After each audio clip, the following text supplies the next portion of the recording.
What are y'all doing? What are y'all doing? This morning when I was getting ready to teach, which I'm sitting outside of the shala right now, I was listening to Flawless Nina's YouTube channel. She had downloaded Gypsy Rose Blanchard's live, I guess from last night. And in that live, a conversation happened. And once again, my jaw almost hit the floor, which is pretty hard to do at this point with Gypsy because she's so salacious herself that it takes a lot to shock me now with her antics. But this did not come from Gypsy herself. It came from one of her buddies, one of her fans. Why the hell? I swear to God, this is why we need IQ tests to be allowed to be on the internet. Because why the hell would you recommend to Gypsy Rose Blanchard that she read the book or watch one of the movies, the adaptations movies from the book, Flowers in the Attic? Do you know what that book is about? And do you not understand that Gypsy Rose Blanchard has a really hard time cognitively understanding the difference between fantasy and reality? Now, up to this point, it's been her mimicking Disney movies like they're real, and that in itself ended with the unaliving of her mother. So why the hell would you recommend Flowers in the Attic? Now, for those who don't know, and spoiler alert, I mean, you've had a couple of decades to read the damn book. It's a pretty old book, but Flowers in the Attic revolves around a family, a mother, a father, and their 4 children, 2 twins and 2 older, like preteens. This is a happy middle class, upper middle class family until one day the father is unalived in like a car accident. I can't remember exactly how his unaliving happened, but it was an act. It's been a while since I've read the book. It was an accident. And so all of a sudden the mother of this family is panicked because she has to now support her children.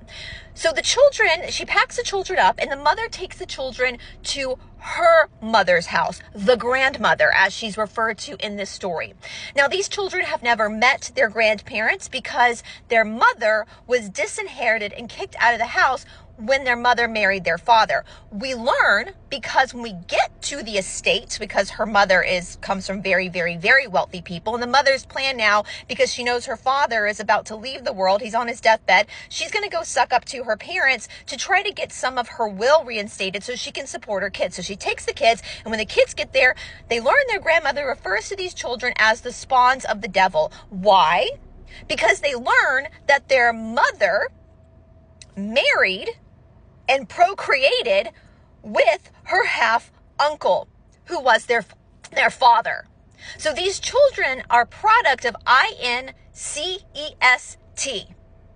So that's why the mother got disinherited, right? Okay, so they get to the grandmother's house. The grandfather is sick. They lock the children in a guest room, and the mother tells her children, hey, guess what, honey? My father can't know you exist, because I need to make sure that I get my inheritance so that we can go live a life and never come back here again. Don't worry, it's just going to be for a few days. Well, a few days turns into a few years. These children are locked in this guest room with an access to the attic. So they spend a few years basically locked in an attic. They call it Flowers in the Attic because they would cut construction paper of flowers and hang them around the attic to pretend like it was the outside. So throughout the story, basically the mother is visiting the children and then comes less and less and less and less. Over time, they learn that the grandfather had passed away a while ago, but the mother got caught back up in the world. Oh yeah, and they bring them these cookies with like sprinkle, and you learn that there is a certain something on the cookies, and one of the kids, the youngest son, he also is unalived, and so you learn that the mother now has a plan to like get rid of all her children. Now, in the meantime, the 2 older children, the teenagers, I believe it was Christopher and Kathy, get me wrong, let me know if I got the names wrong. It's been a while since I've read the book.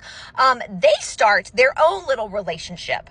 These are 2 siblings, 100% full-blooded siblings. Now, this book is very nuanced, obviously. This is a very salacious book.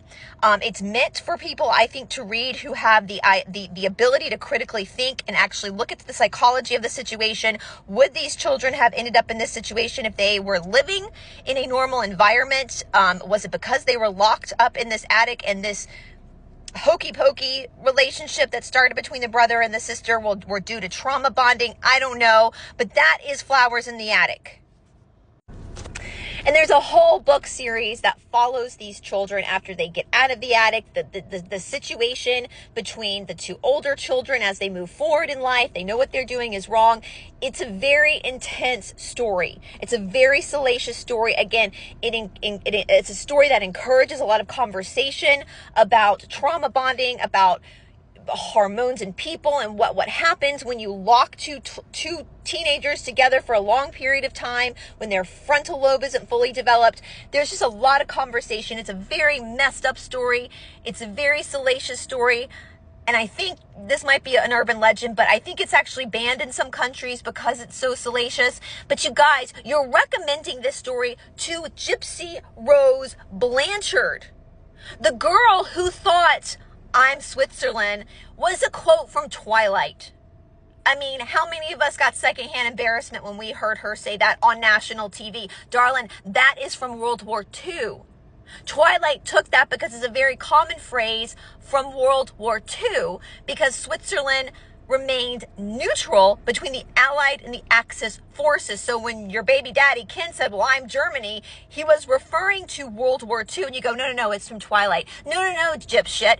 It's from World War II, you dumbass. And here, so you guys, she can't differentiate between fantasy and reality. And so you're giving her another story that's full of sadism, that's full of ABUSE, and you're telling her to read this book? Are you nuts? Just watch. If she reads this book, all of a sudden either one of two things are going to happen. She's going to start to incorporate the story of Flowers in the Attic into her own made-up story of ABUSE, or she's going to start to act out this story. It already makes me, when I did my show with Toddy, I made this very clear. It makes me real uncomfortable seeing the way that Gypsy looks at her daddy. It makes me real uncomfortable. Whenever they show her and her dad together, I get skeeved out. She looks at her daddy in some sort of way that is not natural. Her daddy Rod doesn't look at her that way. This is a one-sided. It makes me super uncomfortable. You shouldn't be looking at your daddy that way. I mean, for the life of me, I can't. Like, the fact that you guys recommended Flowers in the Attic, at that point, CPS should be involved in this point, because this woman is so delusional and so deranged. And in my opinion, I think she shows signs of being a sociopath and a narcissist. I mean, she freaking unalived her own mama and now walks around like it's our problem because we can't get over the fact that she took a life. And she doesn't, she tries to act out. I mean, what was the latest? Tangled, whatever that, she showed her haircut because she was inspired by Tangled, and apparently the girl got her hair cut off so she would be disconnected from, I've never seen it. I don't know. I'm a 42-year-old woman. I don't watch Disney movies anymore. But the fact that she's still at her age, at almost 34 years old, is still trying to act out Disney movies, and you're giving her Flowers in the Attic? You're giving her the idea to read Flowers in the effing Attic? Jesus Christ. If you're telling her to read Flowers in the Attic, either your IQ is so low that you don't even understand the story of Flowers in the Attic, or you're just as messed up in the head as Gypsy is. Shame on you. Flowers in the Attic should not be read by people who already have mental problems. That is a very dangerous book to hand somebody like Gypsy Rose Blanchard. Anyway, I'm so pissed off about this. This is unbelievable. She's off parole in like a little bit over a week on my niece's birthday. That's how I know it's my niece's birthday. And I think the world is not safe. And I think she's going to reoffend. And the fact that you guys were recommending Flowers in the Attic to her, you might have just given her a playbook on how she can reoffend again.